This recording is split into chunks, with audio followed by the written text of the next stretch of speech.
Thanks everyone for joining us, the Project Censored radio show. We're very glad right now to be joined by Isaac White, who is a Mohawk journalist from the territory of Akwesasne. Isaac, thank you so much for joining us. Thank you for having me. Absolutely. So, listeners to the show might have heard about the recent attack on journalist Sam Husseini when he was violently removed from Secretary Blinken's final press briefing for asking questions that the state just didn't like. But don't be fooled into thinking that such events are unique in this land of the free. So, Isaac, I wanted to start off with what happened late last year when you headed out as a journalist to cover a demonstration regarding Indigenous land claims. And as you write in the piece published at Freedom of the Press Foundation, quote, "I made a mistake that day. I assumed that because I had press credentials, I wouldn't be targeted," end quote. So, Isaac, could you just walk us briefly through what happened at this demonstration? So I got a tip in the piece. Everybody can read it. My wife called me, Monica, and there has been tensions bubbling over in the last year, particularly with our land claim settlement proposal that's coming from the elected councils here. Now, most in our community are opposed to it, as am I, but I still write about it fairly, I believe. So that day, I was tipped that there was potentially some sort of action going on at Barnhart Island, which is one of our ancestral lands. So I went out there. I finally ran across the people who were there, and Akwesasne is there's about 10,000 people, but essentially it's really small. Like at some point, everybody knows everybody. It just so happened that the people who were there that day are people that I work with on certain things, including land claims issues. So I was just getting the lay of the land, seeing what's going on. What's the idea here? What's the goal? I wasn't really getting anything substantive. And I say it in the piece. There was nothing I could write about when I left there that day. I couldn't write anyway. I got arrested, but the it was, the people there were making a point of to say, this is our land. We do not agree with the elected councils here. They do not have the voice of the people. They do not have the interests of our community and our future generations in mind. So they were, there was some disarray there. It didn't seem to be anything super highly coordinated. I found out later that that was definitely the case. And so I was trying to get somebody to talk with me officially on the record. I took some video, I took some pictures. In about 45 minutes, I'd say approximately in there, one of the women who was there said, "The cops are here." I turned around and I saw there was a long line of police, state troopers, that were up on the road, which was about a few hundred feet away from where everybody was standing at that point. So I turned around, I walked up towards the road. I started taking video. I was taking more pictures to get any kind of photographic evidence, videographic evidence for what I was hoping would be a story. And then the police gave a couple of warnings that day to disperse. I wasn't that far from them, actually. I mean, in the videos that FPF that I shared with them, and my wife filmed one as well, you can see I'm not that far away from the cops. And I don't agree with, them, what they were doing to the people who were there demonstrating. But I also, I also wasn't trying to antagonize them. But they gave a couple dispersal orders, and I was standing there taping them. The trooper approached me, told me I was under arrest. I told him I'm a reporter. He said he didn't care. That's how I opened the piece. And they proceeded to cuff me, which my wife has the video of that. That's the picture, the screen grab that Seth and FPF got from my wife's video. That's the picture that you see for the cover of that story. And So that, I mean, that was essentially the start of it. And we were all arrested. We were taken to the state police barracks in Messina, New York, and processed for a few hours. It was ridiculous. I mean, and you know, you quoted what I said in the story. I've only been doing, you know, I committed my first act of journalism. That's how I describe it. A few years ago, I did it on my own. And when I did that, I started my own website. I wanted to focus on community reporting here in Akwesasne. The paper that I wrote for when I was at Barnhart, Indian Time, that is a newspaper that we've had for over 40 years, and unfortunately it's now closed. But so this was not, you know, this wasn't my first foray into this, but you know, that was always my focus. So when we got to this part of, you know, the police arresting me, I had only been really mostly covering stories here on the res. And I never really considered anything other than the police would respect, at the very least, a journalist credentials. And now I'm used to being mistreated because I'm Mohawk. I truly, you know, I'm 43 years old, and again, only having written for the paper for, you know, a year and a half, I really had no thought in my head that a journalist would really be targeted in this way. Obviously, I've read stories about that, you know, prior to my arrest, but that all seemed far away to me, I guess, because Akwesasne is so small. Um, when we've had our confrontations here with police before, that was always, you know, mostly community, you know, being attacked by the police. This was the same thing, but I guess I didn't believe that they would fully ignore their own constitution and completely trample on the First Amendment the way that they did.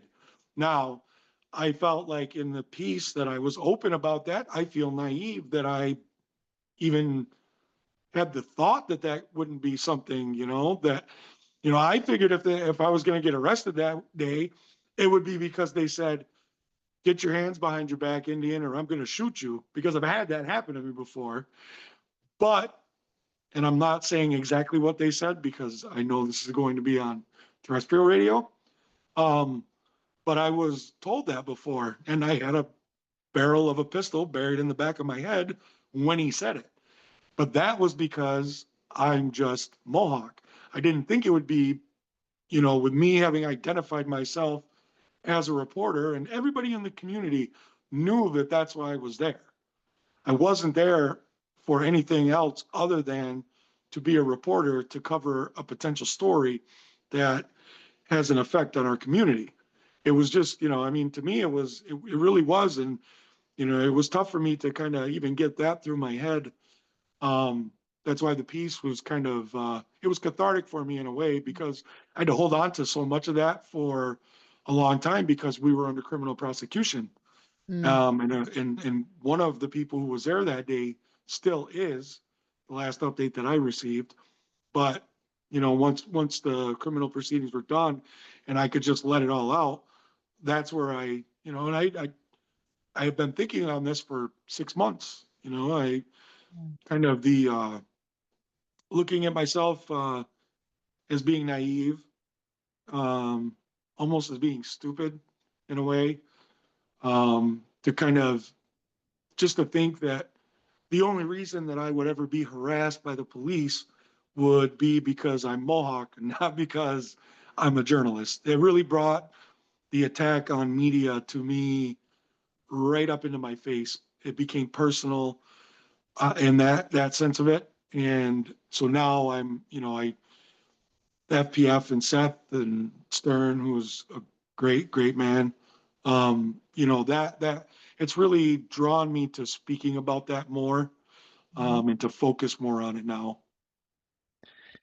Yeah, and I want to I want to get into the charges and what happened after you were arrested because folks might recall we covered last year the arrest of two journalists in Asheville, North Carolina, who were arrested during what's called a homeless sweep. Despite these two journalists saying several times to different cops that they are in fact press, that this is who they're writing for, da, da, da, da. And it was the same experience. We don't care. And so I'm curious if you could share a little bit about what happened when you were being booked. Did you remind them like, "Hey, just want to throw it out there again that I'm still press?" And what were the responses like when you were being booked, and then what exact charges were filed against you? Yeah, so I, as I said before, I did identify myself as a reporter, and I carry my phone around my neck with me, and I keep my credentials in my phone case because at Indian time there was only two of us who would report stories. So I never knew when I would, but I'm sure that's the case for any local reporter. You never know when something is going to be tipped into you, when you're going to have to go off and check out a potential story, any kind of lead. So I always keep my credentials in my phone. And the officer who cuffed me, we were walking back towards the road, and I reminded them again that I'm a journalist, and my phone, I was videoing everything, and it was running that for about, I think it was about 7.5 minutes, because I couldn't control the phone. My hands were cuffed behind me, but it ran for a little bit. But my wife was taping everything. So I get up to the road and my hands are cuffed behind me, and I am doing my best to stay cool. Um, I've dealt with this before, not as a reporter, but I've had interactions with the police before when they did not like what me or others were doing, even if we weren't causing any true harm. Um, Again, and I know that I know I look, I'm light skinned, but the police around us, they can tell when you're Mohawk. They know. Like when you live in close proximities to people, they can tell. These police knew that. But so I'm up by the road and I'm trying to stay lighthearted as much as I can because I know it's not going to help if I get very angry. Um, and I made a joke at one point to one of the, I would guess there was at least 15 to 20 state troopers there, plus other police, law enforcement. I don't, I'm not exact. I know there was county sheriffs there, deputies. Um, I'm pretty sure. And so I just made a joke, which I wrote in the piece as well, about getting a quote from them. And they didn't seem to appreciate that. I thought it was hysterical. I laughed. I mean, I understood I was under arrest, but a little levity in the situation, and that's something I write about as well. Is as Native people, we have a bit of a sense of gallows humor. You kind of need to after the historical atrocities that have happened to us. We can usually make something humorous out of things that most people would find absolutely terrifying. But that when I said it, I laughed, and then there was actually, and I did ask what the charges were immediately. The only one that they told me right away was trespassing, which, and that gets back into the land claims part of this. There's, as far as all of us who have worked on this before, and I'm not saying I'm an expert in our land claims, but I work with people who are. I've seen no concrete evidence that they could that the power dam, the island, Barnhart Island, that New York State or the New York Power Authority could show concrete title to that island. So the idea that I was trespassing on my own land, that also made me laugh a bit. Um, I mean, I knew that that was what one of the charges they were going to levy against me and everybody else. It's absurd, but I knew that was coming because they had to find a reason to lock up everybody there whose objections, are being raised to them stealing our land yet again. So I knew that was going to happen. They didn't give any charges at the time when I was standing on the road. I did notice though at some point, I turned to the left and there was a boy standing next to me, handcuffed, and I knew he was a child. So I asked him how old he was. He was 14. And now I did get angry at that point. I mean, but I knew that this young guy, he's Mohawk as well. Um, my son has just turned 19 recently, and all I could think was, if I get angry and start arguing with these police, it's either going to upset him or possibly, I don't know what it could, he's young, he's a child. So I just started to, talk with him, trying to lighten his, mood as well. Um, and that's another part of this that people don't understand is when it comes to native, indigenous issues like this, police have no problem putting cuffs on a 14-year-old child. That was a boy. It still is a boy. He had, he was there with his father who had no idea what was going on. I found this out later. That boy and his father had no idea what was going on. They essentially got the res rumor mill the way I did, but they're just not reporters. They just went out to see what was going on. And, so they put the cuffs on this boy. Um, Eventually we're on the road for a while. And one of the state troopers goes to move me into a patrol car, and he was actually he was pretty nice. He tried to get me in the car. I'm really pretty big. I'm like 6'4". I weigh like 350 pounds. I'm large. I told him I wasn't going to be able to fit into the car, and he said, "Well, just get in there." I knew I wasn't going to fit. I didn't fit. I got stuck in the car. He had to help get me back out.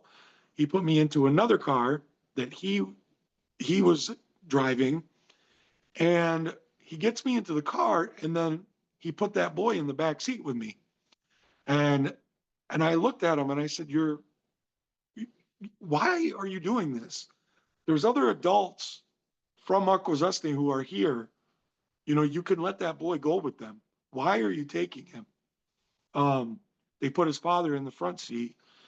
That was, I mean, that whole thing from the time they put the cuffs on me to when they put me into the car and we drove to Messina to their station was, I'm guessing, another half hour or so.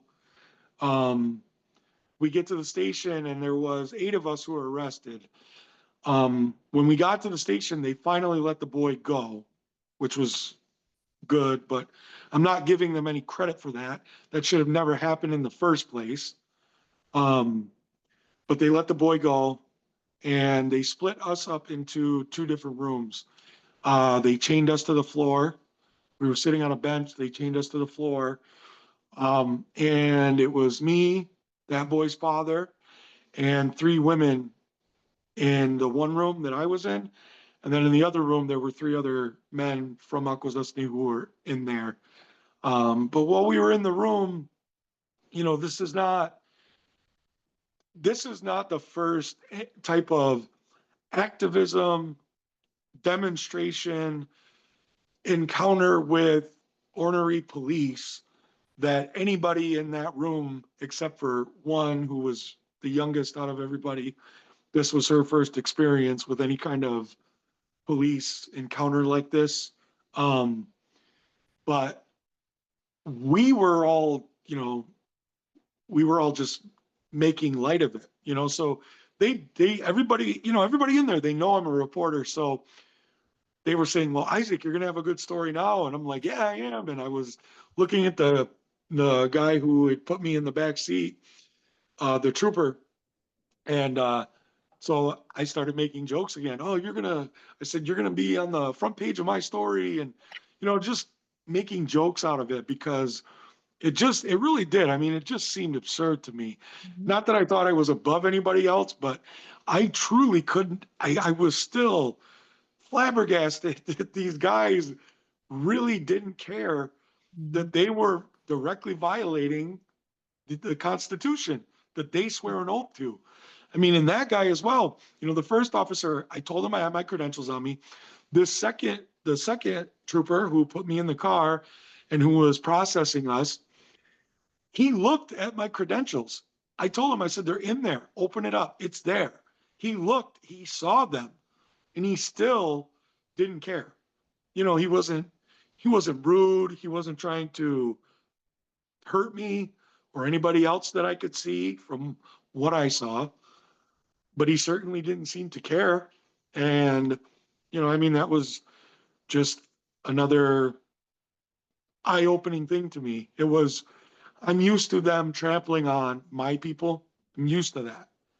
That doesn't make it okay, Mm. but I'm used to it. And I would bet that most of the indigenous people who will watch this will understand what I'm saying. It's not unexpected when it happens to us. I mean, even the people who were there, they were like, I can't believe they haven't cut you loose yet. Yeah. They know you're a lawyer. The district attorney knows I'm a reporter. Yeah. They all know. Um, I mean, at least, 'cause by the time this happened, I've gotten word, nothing that I could, it was reported in Watertown, I believe, that even the Governor Hochul had been made aware of this situation. Um, so, I have no illusions that the St. Lawrence County District Attorney, Gary Pasqua, that he knew, everybody who had been arrested. I had I had been at a press conference in Canton before the county seat for St. Lawrence County, and asked him questions before, at a press conference. He, I'm not saying that I'm the most visible, reporter in his mind, but I'm pretty sure he would have remembered the questions that I asked him that day. Mm. Um, I don't think that he would have forgotten that. Mm. Um, so it's just, yeah, I mean, it was crazy. And they ended up charging us with, so they threw the trespassing charge at us, all of us. They also charged me and everybody else except for one who was charged with felonies. They charged us with conspiracy to further a felony, which is a Class A misdemeanor. Now, of course, the question is, what does that mean? How are you furthering a conspiracy? Um, I asked the same question. It did not make sense to me. What the what the what the state was alleging was that the people who were there that day were actively helping the person who was charged with a felony to in furtherance of that. So basically, they were saying that the people who were there that day were helping to do whatever theory that NIPA and the state had of what they were trying to make happen. It was Which ridiculous on sounds to every me like level. it sounds to me like one of those things like resisting arrest. It's like it's just something that they can throw at you when they don't really have anything to throw at you. They're like, furthering a conspiracy. You're like, what? That's just a word salad. Like that doesn't because I'm standing here. Yeah, and that's pretty much what we all thought. And I, you know, I've done paralegal work at our tribal court, and so I know a lot of attorneys. And so I started making some calls after I was arrested, just to kind of go, you know, just to bolster, to help me add a depth of knowledge to what I was researching and reading based on the charges and that I had been, the paperwork that I had been given at that point. Um, I mean, pretty much every lawyer that I talked to said this is nonsense. I mean, and I, I've done work for, I've worked with a lot of attorneys, and a conspiracy charge is basically what you said. I mean, there are legitimate conspiracy things, but they've also, I mean, the FBI has charged people with conspiracy to commit acts of terrorism that they've lured them into doing. They went fishing for these people Right. who, you know, maybe they're not savvy, but I mean, when you look at some of those cases, I don't think if you're being objective, you could come away from it and say that these people are arch terrorists, They're trying to make Um, criminals so they can arrest criminals. right. I mean, they need grist for the mill, right? I mean, that's pretty much the way that I look at a lot of those things. I think that's what they were doing with us because, in our land claims here, they're not national news. Mm. They're not, they're not really thought provoking, I guess, to most people. I always, my wife and I always talk about that as Native people, we're the forgotten people. That's starting to change a little bit, but overall, it still seems to mostly be the case, and like that's why this is great because there are a lot of indigenous people we feel like we're just ignored.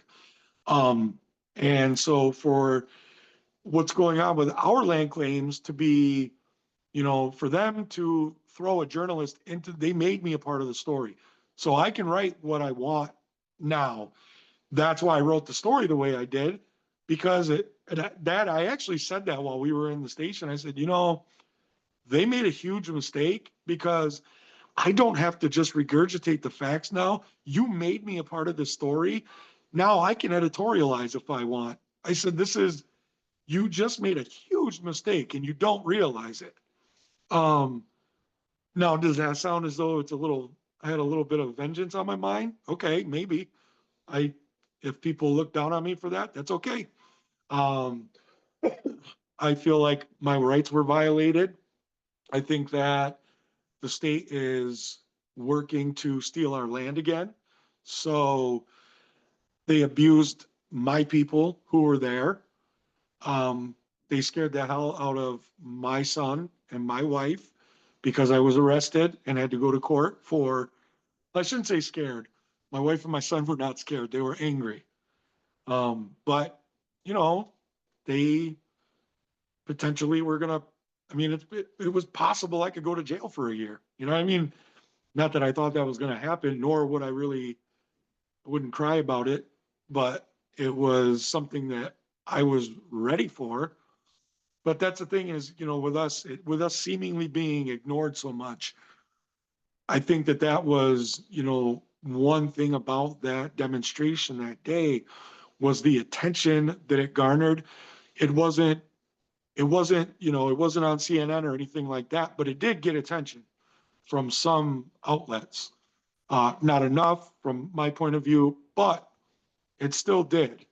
And so it's just, that kind of thing was, that was always, I think, in the minds of everybody else too. Mm. Just to stop do whatever they can to stop this from happening. And then my job as a reporter was just to write about it. But Mhm. I mean, it just became something bigger than I thought it was going to be. Yeah.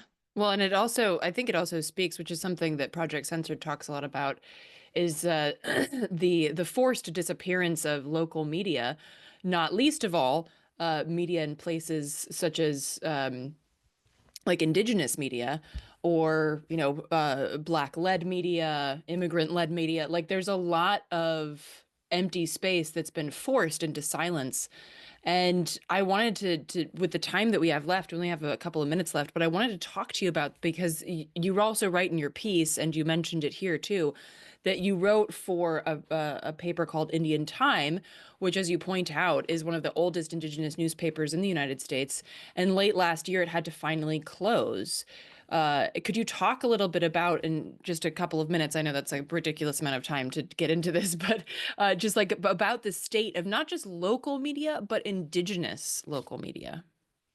Yeah. So, yeah, Indian Time. was one of the oldest Indigenous papers in the US.